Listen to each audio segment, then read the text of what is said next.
अस्सलामुअलैकुम, ये है introduction to psychology part 2 Dear Knowledge की तरफ से। ओके, अभी तक हमने चैप्टर 1 में जो लेसन 3 था उसको हमने कंप्लीट किया। उसमें हमने फिजियोलॉजिकल मोटिव्स को पढ़ा। सारे वो मोटिव्स जो हमारे फिजियोलॉजी से रिलेटेड थे हमने वो सारा बड़े डिटेल में डिस्कस किया है। अगर आपने वो वीडियो नहीं देखी तो मैं डिस्क्रिप्शन सेक्शन में लिंक्स सारी प्रोवाइड कर दी हैं, पिछले जितने भी लेक्चर्स हमने डिस्कस किए। अगर आप वो वीडियो देखना चाहते हैं तो लिंक पे क्लिक करें और आप वो वीडियोस देख लेंगे। इस वीडियो में हम स्टार्ट करेंगे लेसन 4 जो कि है साइकोलॉजिकल मोटिव। अब लेसन 3 में हमने सारा फिजियोलॉजिकल मोटिव पढ़ा था, जिसमें हमने सारा जो है हमारी फिजियोलॉजी से रिलेटेड जितने भी मोटिव्स थी, जितने भी फैक्टर्स थे वो सारे हम डिस्कस करते आ रहे थे। अब जो लेसन 4 है इसमें हम साइकोलॉजिकल मोटिव को पढ़ेंगे, यानी कि वो सारे वो मोटिव्स, वो फैक्टर्स जो हमारी फिजियोलॉजी से रिलेटेड हैं। तो साइकोलॉजिकल मोटिव को साइकोलॉजिकल इसलिए कहा जाता है क्योंकि ये हमारी साइकोलॉजिकल नीड्स या साइकोलॉजिकल ज़रूरियात की वजह से कॉज होती हैं। और इसका फिज़िकल नीड्स के साथ कोई ताल्लुक नहीं होता, कोई फिज़िकल नीड्स पे बेस्ड नहीं होती, ना ही हमारी टिश्यू नीड्स से ये अराइज़ होती हैं। हाँ, इसकी वजह से कुछ केमिकल रिलीज़ेज़ होते हैं हमारी बॉडी में, लेकिन कोई स्टिमुलस हो इन्वायरमेंट में तो उसकी वजह से कॉज होती है और उसका एक साइकोलॉजिकल रिएक्शन होता है एक लिविंग ऑर्गेनिज्म पे यहाँ पर। यानी कि जो साइकोलॉजिकल मोटिव्स हैं इसका हमारे बायोलॉजिकल चेंजेस पे या हमारे केमिकल रिएक्शंस या हमारी बॉडी में जितने भी केमिकल रिएक्शंस है उस पर इसका कोई असर पड़ रहा है, ठीक है। लेकिन साइकोलॉजिकल मोटिव्स अराइज कहाँ से होती है? एक्सटर्नल इन्वायरमेंट से, यानी कि इन्वायरमेंट से हमें जो स्टिमुलाई मिल रहा है उससे जो हमारी साइकोलॉजी पे हमारी साइकोलॉजिकल रिएक्शंस जो हमारे प्रोड्यूस हो रहे हैं वो साइकोलॉजिकल मोटिव्स हैं। जबकि फिजियोलॉजी जो थी वो सारा हमारे इंटरनल प्रोसेस से रिलेटेड था, यानी कि हमारी बॉडी में अगर एक केमिकल इंक्रीज होता है दूसरा डिक्रीज होता है तो उसका क्या असर पड़ रहा होता है। सारा जो था वो फिजियोलॉजिकल मोटिव था। अगेन वो लिंक मैंने डिस्क्रिप्शन में दी हुई है, आप वो वीडियो देख सकते हैं। इस वीडियो में हम डिस्कस करेंगे साइकोलॉजिकल मोटिव। और जैसा कि मैंने कहा कि इसका फिजिकल नीड्स के साथ यानी कि फिजिकल नीड्स से नहीं अराइज होते, ना फिजिकल नीड्स पे बेस्ड होते हैं, ना इनका कोई टिश्यू नीड्स के साथ कोई लिंक होता है, बल्कि एक्सटर्नल स्टिमुलाइज होते हैं। अब साइकोलॉजिकल मोटिव्स में हम पढ़ेंगे urge to escape, humour, need to fulfil one's interest, need to have purpose, force of habit, need to maintain self esteem, curiosity and exploration और इफेक्टेंस मोटिवेशन। तो ये सारे वो फिजियोलॉजिकल मोटिव्स हैं जिसको हम वन बाय वन इस video में डिस्कस करेंगे। तो स्टार्ट करते हैं अर्ज टू एस्केप, यानी कि अगर शॉर्ट में मैं कहूँ तो इसको हम इमरजेंसी मोटिव्स भी कहते हैं। अब जब भी पॉसिबिलिटी होती है डेंजर की, यानी कि ख़तरा है, तो दो किस्म के अर्जेस जो हैं वो अराइज होते हैं। या तो हम कोशिश करेंगे कि हम to run for safety and shelter, कि हम भागें और ख़ुद को सेफ करें और कोई शेल्टर हमें मिले। या तो हमारी कोशिश होगी कि हम उस थ्रेटनिंग सिचुएशन से एस्केप करें। तो डेंजर जो एक सिचुएशन है उसमें हमारा जो अर्ज टू एस्केप होता है तो उसके दो मेन रीज़न होती है। एक रन फॉर सेफ्टी, कि हम खुद को सेफ करें। दूसरा हम उस थ्रेटनिंग सिचुएशन से खुद को बचाएं, वहां से भाग जाएं, ठीक है। अब डेंजर के सामने हमारा जो नेचुरल रिएक्शन होता है वो क्या होता है? Preparation for protection against it. हम खुद को उसके अगेंस्ट प्रोटेक्ट करने के लिए खुद को प्रिपेयर करते हैं। कोई भी डेंजरस सिचुएशन है, जाहिर है आप खुद को प्रिपेयर करते हैं, आप खुद को प्रोटेक्ट करते हैं उस चीज़ से, तो ये हमारा नेचुरल रिएक्शन है। अच्छा, इसको जो है हम इमरजेंसी मोटिव भी कहते हैं। जो वुडवर्थ ने इसको ये टर्म दिया था इमरजेंसी मोटिव। और यानी कि कोई भी डेंजरस सिचुएशन है उसमें हमारा नेचुरल रिएक्शन ये होता है कि हम खुद को प्रोटेक्ट करते हैं किसी भी इस तरह की सिचुएशन से। अच्छा, जब भी कोई डेंजर होता है तो डेंजर क्या है? इसको हम टाइपिकल इमरजेंसी भी कहते हैं। ये एक इमरजेंसी सिचुएशन है। प्रिमिटिव लेवल पर डेंजर क्या है? एक थ्रेट है कि हमारी बॉडी को कोई इंजरी पहुंच रही है या कोई नुकसान पहुंच रहा है, तो वो एक इमीडिएट बॉडीली इंजरी, यानी कि प्रिमिटिव लेवल पे डेंजर क्या है कि इमीडिएट बॉडीली इंजरी के बारे में हमें जो थ्रेट मौसूल हो रहा होता है, थ्रेट जो हमें मिल रहा होता है, that is urge to escape. बल्कि प्रिमिटिव लेवल पे अगर हम बात करें। अच्छा, इसके अलावा क्या है कि अगर इंजरी कॉज नहीं होती, फॉर एग्जांपल नॉर्मली डेंजर से हमें एक इंजरी कॉज होती है, नुकसान कॉज होता है, तो हम उससे खुद को बचाते हैं। कभी कभी ऐसा होता है कि हमें नुकसान नहीं मिल रहा होता एक चीज़ से, लेकिन फिर भी हम उससे खुद को बचाने की कोशिश कर रहे होते हैं। अर्ज टू एस्केप जो है वो एक साइकोलॉजिकल मोटिव हमारा वहाँ पर अराइज हो रहा होता है। अब उस टर्म को हम क्या करेंगे, क्या कहेंगे, reflex withdrawal movement. Reflex withdrawal movement अक्सर आपने बायो में पढ़ा भी होगा। रिफ्लेक्स एक्शन जिसको हम कहते हैं, यानी कि आप अचानक किसी ठंडे या गर्म चीज़ को आप टच करते हैं और एकदम से आप अपने हाथ को वहाँ से हटाते हैं। आपको एकदम चुभन होती है हाथ में, तो आप एकदम से अपने हाथ को वहाँ से हटाते हैं। That is reflex withdrawal movement. आप अचानक जो है खुद को वहाँ से सेव करने की कोशिश करते हैं। बाद में फिर आप सोचते हैं कि ये क्या चीज़ थी। अक्सर हम इस तरह किसी चीज़ पे हमारा हाथ लग जाता है, हमें लगता है बहुत गर्म है, एकदम से हम अपना हाथ हटाते हैं, फिर बाद में देखते हैं तो वो जो एक सेंसेशन हमें फील हो रही थी एक गर्म चीज़ की, बाद में हम सोचते हैं कि ये क्या चीज़ थी जिससे हमने अपने हाथ को बचाने की कोशिश की है। तो ये रिफ्लेक्स विड्रॉल मूवमेंट है। तो क्या है कि एक तो हम कोशिश करते हैं कि इमीडिएट बॉडीली इंजरी है, तो उसमें जो हमें इस तरह टाइप के थ्रेट मिल रहे होते हैं उससे हम खुद को सेव करते हैं। और दूसरा क्या है कि फॉर एग्जाम्पल अगर इंजरी हमें नहीं भी मिल रही होती, कोई नुकसान हमारा नहीं भी हो रहा था, फिर भी हम खुद को जो अचानक से बचाने की कोशिश करते हैं, जो अर्ज टू एस्केप होता है, that is reflex withdrawal movement, जिसको रिफ्लेक्स एक्शन भी कहा जाता है। अब इमरजेंसी मोटिव्स जो हैं डिफरेंट टाइप्स के होते हैं। लाज़मी नहीं है कि हर एक जगह जो है आपको डेंजर ही मिल रहा हो, ख़तरा हो, तो आप जो है उसको इमरजेंसी सिचुएशन कह सकते हैं और वहाँ पर आपका अर्ज टू एस्केप होगा। डिफरेंट टाइप की सिचुएशंस होती हैं जिसको हम इमरजेंसी मोटिव्स कहते हैं, और एक टेबल फॉर्म है आपके सामने स्क्रीन पे नज़र आ रही होगी। फॉर एग्जांपल एक सिचुएशन है जिसको हम कहते हैं डेंजर सिचुएशन। अब एक डेंजर सिचुएशन क्या है, अगेन आपके जहन में डिफरेंट टाइप के सिचुएशंस आ रहे होंगे जो डेंजरस होते हैं, जो डेंजर क्रिएट करते हैं। अब उसमें हमारा गोल क्या होता है, सेफ्टी। हमारा मेन गोल क्या है, खुद को सेफ करना। वहां पर हमारा मोटिव क्या होगा या डायरेक्शन क्या होगा, एस्केप, वहां से भागना। उस दौरान हमारा जो इमोशनल स्टेट होगा वो क्या होगा, फियर। डेंजर है तो हमारा इमोशनल स्टेट फियर होगा। इस तरह जो नेक्स्ट सिचुएशन है, रिस्ट्रेन, फिर आप कहीं पर फंस जाते हैं, ठीक है। अब यहाँ पर आपका गोल क्या है, फ्रीडम, वहां से आप छुटकारा हासिल करना चाहते हैं, आप फ्री होना चाहते हैं, ठीक है। यहाँ पर मोटिव हमारा क्या होगा, कॉम्बैट, हम वहां पर फाइट करेंगे उस चीज से, हम कोशिश करेंगे कि खुद को वहां से फ्री कर लें, रिस्ट्रेन सिचुएशन से खुद को आजाद कर लें। इस दौरान जो हमारा इमोशनल स्टेट होता है, क्या होता है, एंगर, गुस्सा आता है बंदे को। अच्छा, नेक्स्ट जो सिचुएशन है जिसको हम इमरजेंसी मोटिव कहते हैं, दैट इज ऑब्स्टिकल, यानी कि कोई भी ऑब्स्टिकल आपकी लाइफ में आपके सामने आता है तो आप उसको कैसे जो है गो थ्रू करते हैं और कैसे आप उसको डील करते हैं। अब यहाँ पर फॉर एग्जाम्पल कोई भी ऑब्स्टिकल आपके सामने आ जाता है, फॉर एग्जाम्पल कोई दीवार है, आगे पीछे कोई रास्ता नहीं है, तो अब आपका गोल यहाँ पर क्या है, मास्टरी। आप एक चीज में महारत हासिल कर लेते हैं। किस तरह, मोटिव आपका क्या होता है कि एफर्ट के जरिए आप एफर्ट करते हैं, कोशिश करते हैं, तभी आपका जो गोल है, जो कि मास्टरी है, वो अचीव होता है। अब इस दौरान जो इमोशनल स्टेट है वो क्या है, डिटर्मिनेशन। एक बंदा डिटरमाइन होगा तभी वो एफर्ट करेगा और तभी जो है वो मास्टरी के गोल को अचीव कर लेगा। इसी तरह जो लास्ट बट नॉट लीस्ट जो सिचुएशन है, दैट इज प्रे, शिकार करना। अब फॉर एग्जांपल एक लिविंग ऑर्गेनिज्म जो इमरजेंसी सिचुएशन, अगेंस्ट शिकार भी इमरजेंसी सिचुएशन है ना, कोशिश होती है कि आप जिस चीज का शिकार कर रहे हैं वो भाग ना जाए। अब यहाँ पर जो हमारा गोल होगा वो क्या होगा, कैप्चर, आप उस चीज को कैप्चर करना चाह रहे हैं। अब इस गोल को अचीव करने के लिए क्या है, परस्यूट।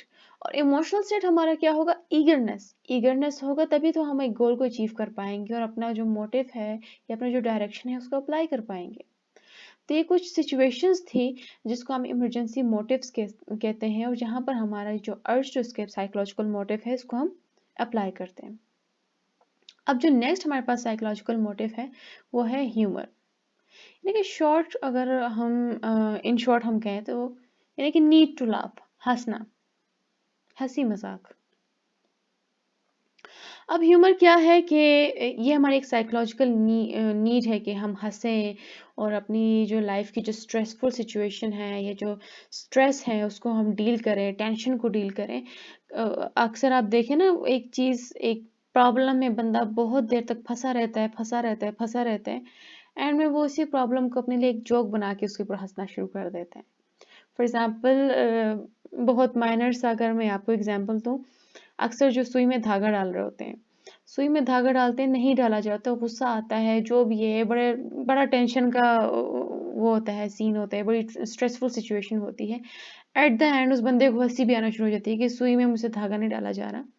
क्या है कि because of the psychological motive, ये साइकोलॉजिकल नीड है हमारी कि उस लाइफ की जो स्ट्रेसफुल सिचुएशन है, ये जो टेंशन है, हम उसको डील करते हैं। बहुत टेंशन में बंदा चला जाए तो वो अगेन उस चीज को डील करने के लिए हंसना शुरू कर देता है। अब टेंडेंसी जो है, tendency to laugh, that is universal. ये नहीं है कि एक बंदा जो है वो हंसेगा तो दूसरा बंदा नहीं, ये यूनिवर्सल चीज़ है। ऑल ओवर द वर्ल्ड आप कहीं पर भी चले जाएं, जहाँ पर भी आपको लिविंग ऑर्गेनिज्म नजर आएगा, जो ह्यूमन बींग्स हैं, वो अपनी स्ट्रेसफुल सिचुएशन को ऐसे ही डील करते हैं। जब वो टेंशन में फंस जाते हैं तो हंसते हैं, और हंसने के जरिए ही वो अपने प्रॉब्लम्स को सॉल्व करते हैं। अब ह्यूमर क्या है, लाफिंग क्या है, ये किस्म की रिलीविंग सिचुएशन है।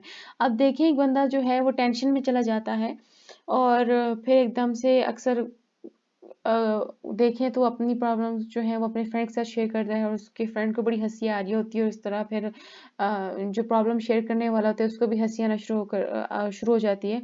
और एट द एंड दोनों बड़ा रिलीफ फील करते हैं, बड़ा लाइट फील करते हैं, बड़ा रिलैक्स्ड फील करते हैं। क्यों? क्योंकि वो एक साइकोलॉजिकल नीड थी जो उन्होंने अपनी सेटिस्फाई कर ली, वो एक साइकोलॉजिकल मोटिव था जो उन लोगों ने अचीव किया। तो हंसने के जरिए, ह्यूमर के जरिए क्या हुआ कि वो हंसे, उनको रिलीफ फील हुई, उनको हल्का फील हुआ, उनको रिलैक्स फील हुआ। यानी कि आप अपनी लाइफ की स्ट्रेसफुल सिचुएशन को किस तरह डील करते हैं? आप लाफ्टर के जरिए फाइट करते हैं, बाय लाफ्टर। जो नेक्स्ट हमारे पास साइकोलॉजिकल मोटिव है, that is need to fulfil one's interest and potentials, यानी कि achieving up to one's potentialities. अब अब्राहम मैस्लो ने कहा था कि एक इंडिविजुअल की नीड होती है, या एक इंडिविजुअल की जो सबसे हाईएस्ट नीड है वो है सेल्फ एक्चुअलाइजेशन। अब सेल्फ एक्चुअलाइजेशन क्या है? अगर आपने हायरार्की ऑफ नीड पढ़ी है अब्राहम मैस्लो की, तो आपको पता होगा कि सेल्फ एक्चुअलाइजेशन क्या होती है। सेल्फ एक्चुअलाइजेशन अगर बहुत शॉर्ट समरी में आपको दूं तो इसका मतलब यह है कि इंसान की जब सारी ज़रूरियात पूरी हो जाती है तो तब वो सेल्फ एक्चुअलाइज कहलाता है, तब वो सेल्फ एक्चुअलाइजेशन के स्टेज पे पहुंचता है। यानी कि सबसे पहली नीड उसकी क्या होती है कि उसको खाना मिले, उसको ऑक्सीजन मिले, उसकी नींद पूरी हो, एंड दैट्स इट। उसके बाद फिर जो नेक्स्ट उसकी नीड होती है क्या होती है? उसको घर मिले, सेफ्टी हो, सिक्योरिटी हो। उसके बाद वाली नीड क्या होती है कि उसकी एक पहचान हो, लोग उसको पहचाने, उसकी फैमिली हो, उसकी फ्रेंडशिप हो, वगैरह वगैरह। उसके बाद फिर क्या होता है कि इज्जत व वकार और ऑनर और रिस्पेक्ट, इसके लिए बंदा जद्दोजहद करता है, कोशिश करता है। तो ये सारी नीड्स बंदे की पूरी हो जाती है, तो फिर वो सेल्फ एक्चुअलाइजेशन के स्टेज पे पहुंच जाता है। तो इब्राहिम मजलू ने कहा था कि इंसान के जो सबसे हाईएस्ट नीड है, that is self actualisation. We pursue our goals and needs according to our interest and potentialities to acquire it. अब क्या है कि एक इंसान मोटिवेटेड होता है एक चीज़ को हासिल करने के लिए, उन चीज़ों को हासिल करने के लिए जिसमें वो इंटरेस्टेड है। फॉर एग्जाम्पल, एक बंदे का एक लाइफ गोल है जिसको वो अचीव करना चाहता है, तो अगर उसका इंटरेस्ट है तो उसको अचीव कर लेगा, अगर उसका इंटरेस्ट नहीं है तो अचीव नहीं करेगा, क्योंकि वो मोटिवेटेड ही नहीं है। तो need to fulfil one's interest and potentials, ये भी हमारी एक साइकोलॉजिकल मोटिव है कि हम अपनी इंटरेस्ट को फुलफिल करें और अपनी पोटेंशियल्स को फुलफिल करें। यानी कि एक गोल को अचीव करने में हमारा इंटरेस्ट है तो हम उसके लिए जाहिर है कि फिर हम हार्ड वर्क करेंगे। एक हमारी पोटेंशियल्स क्या है कि हम सेल्फ एक्चुअलाइज्ड हो जाएं, हम बिल्कुल वो टॉप पे पहुंच जाए कि हमारी वो सारे सारे जो है साइकोलॉजिकल नीड्स जो हैं वो पूरी होती रहे। तो इसी के लिए हम जो है मोटिवेटेड रहते हैं और अपनी जो ये साइकोलॉजिकल मोटिव है उसको अचीव करने की कोशिश करते हैं। इसके बाद जो नेक्स्ट हमारे पास साइकोलॉजिकल मोटिव है वो है नीड टू हैव पर्पस, जिसको हम कहते हैं एक्शन डायरेक्टेड टुवर्ड्स गोल। अब क्या है कि एनी एक्शन डायरेक्ट, हमारा कोई भी एक्शन होता है तो जाहिर है कि हमारा कोई गोल होता है, जिस गोल को हम अचीव करना चाह रहे थे, तो उसके लिए हमारा जो है एक प्रॉपर एक्शन होता है।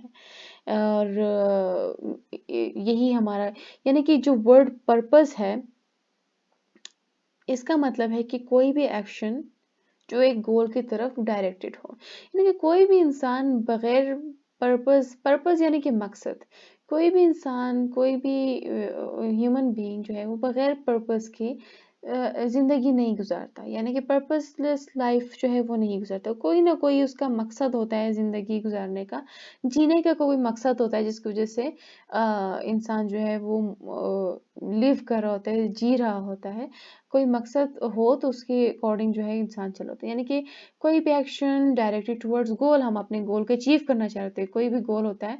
फॉर एग्जाम्पल गोल कुछ भी हो सकते हैं, कोई भी विश हो सकती है, कोई भी हमारा पर्पस हो सकता है जिसको हम अचीव करना चाहते हैं, सक्सेस उसमें कामयाब होना चाहते हैं। फॉर एग्जाम्पल हमारा मकसद है डॉक्टर बनना, या एक रूलर बनना, या डॉक्टर बनना, तो ये क्या है, ये हमारा मकसद है।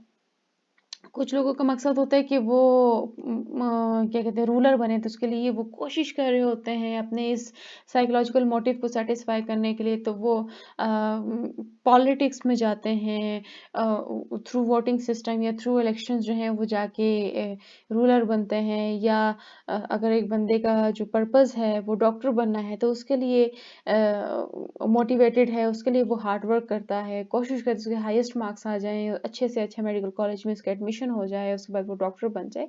तो a purpose can be most definitive motive and most powerful.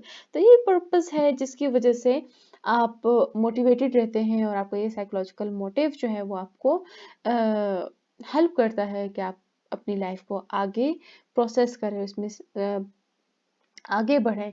Even कि कुछ लोगों का अगर फॉर एग्जाम्पल ये मकसद नहीं भी है कि वो डॉक्टर बनना चाहते हैं, वो रूलर बनना चाहते हैं, बस 2 वक़्त का खाना उनको मिल जाए, यही काफ़ी है। तो ये जो 2 वक़्त का खाना उन लोगों ने डिसाइड किया कि बस 2 वक़्त का खाना मिल जाए, यही काफ़ी है, तो वो भी पर्पस में ही आता है। उनका कुछ तो मकसद है ना, बेशक वो रूलर या डॉक्टर ना बनना चाहें, वो कोई बहुत बड़ा गोल उनका ना हो, कोई बहुत बड़ा पर्पस उनका ना हो, एक बहुत माइनर पर्पस है, लेकिन that is the purpose which is making that person to live। ठीक है।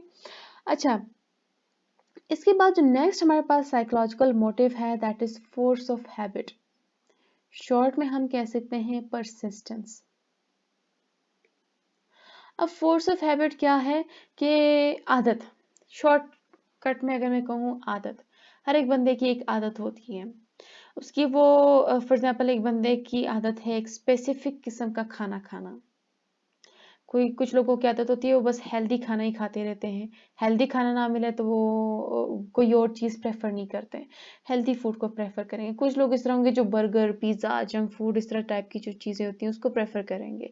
ये बंदे की आदत होती है, ठीक है। इसके बाद कुछ लोगों की जो आदत है दैट इज़ क्लीनलीनेस, एक खुद को साफ रखना, कोई जगह बिल्कुल प्रॉपर ऑर्डर, बिल्कुल मैनेज्ड हो, साफ सुथरी हो। जगह साफ सुथरी नहीं होगी तो वो कोशिश करेंगे कि वो जगह साफ सुथरी हो जाए, वो जगह साफ हो, मैनेज हो जाए, तब वो जाके वहाँ पर बैठेंगे या ऐसी एरियाज को विजिट करेंगे। तो क्या है, ये भी हमारी एक साइकोलॉजिकल मोटिव है कि हमारी एक परसिस्टेंसी है, एक हमारी आदत है जिसको हम मेंटेन करना चाह रहे होते हैं, जिसको हम अचीव करना चाह रहे होते हैं। जो नेक्स्ट साइकोलॉजिकल मोटिव है वो है need to maintain self esteem. Shortcut में अगर मैं कहूँ तो develop a sense of worth. अच्छा, मैस्लो ने क्या कहा कि एस्टीम क्या है, esteem relates to the need to develop a sense of worth by knowing that others are aware of one's competence and value. यानी कि मैस्लो क्या कह रहा है कि एस्टीम क्या चीज़ है, हमारी एक नीड है कि हम अपनी सेंस ऑफ वर्थ, अपनी एक खसूसियत कि हम कितने ख़ास हैं, उसको हम डेवलप करते हैं। किस तरह डेवलप करते हैं, अपनी कॉम्पिटेंसीज यानी कि अपनी काबिलियत और अपनी वैल्यू, उसको पहचान के, यानी कि हम अवेयर होंगे कि हमारी काबिलियत क्या है, हमारी क्या वैल्यू है, तो उसी के बेस पे हम अपनी सेल्फ एस्टीम को डेवलप करने की कोशिश करते हैं या डेवलप करते हैं। तो जो हमारी नीड है सेल्फ एस्टीम की, बहुत पावरफुल नीड है, जो कि हमारी अचीवमेंट को भी गवर्न करती है और हमारी इंट्रिंसिक मोटिवेशन को भी गवर्न करती है। इंट्रिंसिक मोटिवेशन यानी कि हमारी वो एक्टिविटीज़ जो हम सिर्फ अपने आप को खुश करने के लिए करते हैं। मिसाल के तौर पे अगर आप पेंटिंग करते हैं, दूसरों की वाह बेशक आप उसको बना रहे हो, लेकिन आपको खुद ही अच्छा लगता है कि आप पेंटिंग कर रहे हैं और आप अच्छी सी ड्राइंग बना रहे हैं या आप गिटार बजा रहे हैं बस अपने आप को खुश करने के लिए, दैट इज़ इंट्रिंसिक मोटिवेशन। तो हमारा जो सेल्फ इस्टीम है, ये एक बहुत पावरफुल नीड है, जो कि हमारे अचीवमेंट और इंट्रिंसिक मोटिवेशन को गवर्न करती है। ज़्यादातर लोग क्या करते हैं कि they will go to great length to maintain a favourable view of themselves. कोशिश करते हैं, जद्दोजहद करते हैं कि वो अपने आप का एक फेवरेबल व्यू जो है वो मेंटेन रखें। नेक्स्ट जो साइकोलॉजिकल मोटिव है, that is curiosity and exploration. Short में कहें तो to learn by investigation and manipulation. अब क्यूरियोसिटी ड्राइव दो किस्म की होती हैं, एक तो एक्सप्लोरेटरी बिहेवियर, एक हमारा मैनिपुलेटिव बिहेवियर। ये दोनों बिहेवियर जो हैं ये क्यूरियोसिटी ड्राइव में आते हैं। अब एक्सप्लोरेशन का क्या मतलब है? एक्सप्लोरेशन का मतलब है need to learn about environment. Environment के बारे में, अपने इर्द गिर्द के जो इन्वायरमेंट है उसके बारे में जानना। किस तरह जानना? By investigation and manipulation. एक चीज़ की जांच पड़ताल करना, इसको हम एक्सप्लोरेशन करते हैं। आप जब अपने इर्द गिर्द देखें तो आप नई नई चीज़ों को एक्सप्लोर कर रहे होते हैं कि ये क्या चीज़ है, ये किस काम आती है, इसका क्या मकसद है, ये क्या है, ये आपकी एक्सप्लोरेशन है। ये ह्यूमन की एक डिज़ायर होती है, ह्यूमन की एक नीड है कि वो जो है अपने इर्द गिर्द के इन्वायरमेंट को एक्सप्लोर करते हैं और नई नई चीज़ों को देखते हैं, नई नई चीज़ों के बारे में सीखते हैं, उसकी जांच पड़ताल करते हैं। तो हमारी साइकोलॉजिकल मोटिव में आता है। अब ह्यूमन बीइंग क्या है? ह्यूमन बीइंग के लिए एक टर्म यूज किया गया है, that is sensation seekers. Human being जो है वो सेंसेशन सीकर्स हैं। क्यों? क्योंकि वो हमेशा ऐसी चीज़ों के बारे में सर्च करते हैं जो एक्साइटिंग होती है, जो कि एक हम कह सकते हैं उसको कि एक्साइटिंग स्टिमुलाई है, ये एक एक्साइटिंग सिचुएशन है। तो ऐसी चीज़ों को ह्यूमन सर्च करने की कोशिश करता है। इसी के बेस पे इन्फ्लुएंशियल थ्योरी जो है वो यहाँ पर ऐड की हुई है मैंने। अब एक्सप्लोरेशन थ्योरी के अकॉर्डिंग ये है कि हम अपनी इन्वायरमेंट में उन स्टिमुलाई को देखते हैं या उन स्टिमुलाई या वो स्टिमुलाई जो हमें अरोज करती है, हम उसको जो है ज़्यादा कोशिश करते हैं, एक्सप्लोर करते हैं। क्यूरियोसिटी हमारी जो है उसी बेस पे जो है उसी के बेस पे होती है। यानी कि हम क्यूरियस होते हैं कि हम उन स्टिमुलाई को एक्सप्लोर करें जो कि हमें एक्साइट करें, हमें एंटरटेन करें। और हम हर एक बंदे का अपना एक ऑप्टिमल लेवल ऑफ अरोज़ल होता है। फॉर एग्ज़ाम्पल हर एक बंदा कोशिश करता है कि ऐसी चीज़ों को एक्सप्लोर करें, या ऐसी चीज़ों की एक्सप्लोरेशन के बारे में वो क्यूरियस होता है, बेचैन होता है, ऐसी चीज़ों की जाँच पड़ताल करने के बारे में, या ऐसी चीज़ों के बारे में सीखना होता है जो कि नॉवल हो, यानी कि जो बिल्कुल नई हो, यानी कि जो उनकी एक्सपेक्टेशन से बिल्कुल डिफरेंट हो। या वो चीज़ नॉवल हो या वो चीज़ कॉम्प्लेक्स हो। कॉम्प्लेक्स यानी कि उसके बारे में हमें बहुत कुछ सीखने को मिले, which contains a relatively great amount of information for us to process। ये अक्सर जो साइंटिस्ट होते हैं वो अक्सर ये क्यूरियोसिटी एंड एक्सप्लोरेशन जो है ये वाली साइकोलॉजिकल मोटिव उनमें बड़ी हाई होती है, क्योंकि हमेशा कोशिश करते हैं कि उनको कोई ऐसी चीज़ वो डिस्कवर करें जो बिल्कुल नोवल हो, कॉम्प्लेक्स हो। तो ये भी हमारे साइकोलॉजिकल मोटिव का एक किस्म का हिस्सा है। जो नेक्स्ट साइकोलॉजिकल मोटिव है वो है इफेक्टेंस मोटिवेशन।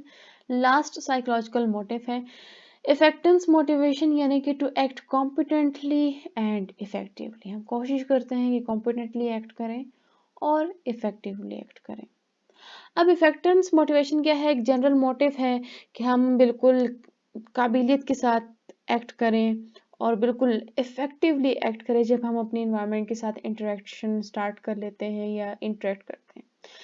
इफेक्टेंस मोटिवेशन जो है वो ह्यूमन बिहेवियर के रोल में या ह्यूमन बिहेवियर में बहुत इम्पोर्टेंट रोल प्ले करते हैं।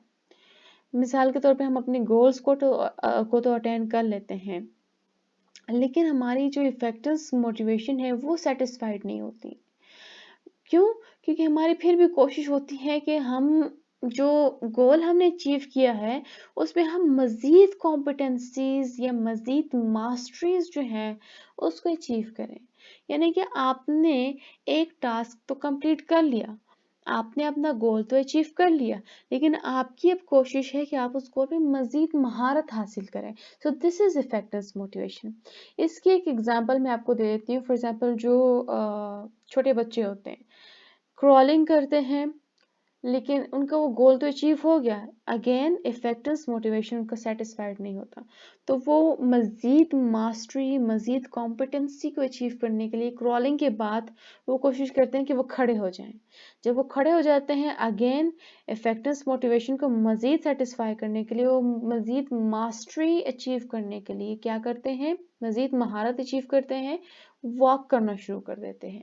वॉक करने के बाद फिर वो कोशिश करते हैं कि दौड़ें, और इसी तरह इफेक्टिव मोटिवेशन को अचीव करने के लिए जो ह्यूमन बींग्स हैं वो ट्राई एंड ट्राई कर रहे होते हैं, they try towards the competencies and masteries. तो ये थी आज की वीडियो। अगर आपको कॉन्सेप्ट क्लियर हुआ है तो आप वीडियो लाइक कर सकते हैं। अगर कोई पॉइंट जो आपको समझ में नहीं आया हो, कमेंट सेक्शन में पूछ सकते हैं, and we will be happy to help you out. इसके अलावा अगर आप इस चैनल पर नए हैं, चैनल को सब्सक्राइब करें, बेल आइकन पर क्लिक करें, ताकि जब भी कोई वीडियो अपलोड होगी आपको एकदम से नोटिफिकेशन मिल जाया करेगी। इसके अलावा वीडियो के लिंक को और चैनल के लिंक को अपनी फैमिली मेम्बर्स और फ्रेंड्स के साथ शेयर करें, बिकॉज शेयरिंग इज केयरिंग। और तब तक के लिए अल्लाह हाफिज़।